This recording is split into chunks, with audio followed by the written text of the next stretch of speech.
இதே இதுங்க. இன்னைக்கு எங்கள் வீட்டு சமையல் தாங்க. சூடாக சாதம் வடிச்சிருக்கேன். அப்புறமேட்டா இது காக்காவுக்கு ஃபஸ்ட்டு சாதம் டெய்லி வைப்பாங்க. எனக்கு என்ன ஃபாலோ பண்ணுறது தெரியும். ஒரு கரண்டி எடுத்து சூடாக வடித்த உடனே வச்சுருக்கேன். இப்போ இது காளான் கிரேவிங்க. இன்றைக்கி ரொம்ப சூப்பராக இருந்துச்சுங்க. இந்த காளான் கிரேவி சாதத்துக்கு காலைல பூரிக்கு செய்தேங்க.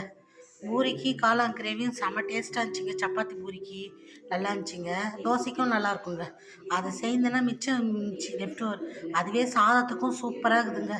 காளான் பிரியாணி மாதிரி இருக்குதுங்க. அது பிசைஞ்சு சாப்பிட்டா சாப்பிட்டோங்க இப்போ கொஞ்சம், அதனால சொல்கிறேன். ஆனால் காளான் கிரேவி அதே சாதத்துக்கும் வச்சுருக்கேன். அப்புறம் முட்டை பொடி மாசுங்க. வெங்காயம்லாம் போட்டு, வெங்காயம் பச்சை மிளகாலாம் போட்டு முட்டை பொடி மாசு. எப்பயும் போல் ரசங்க.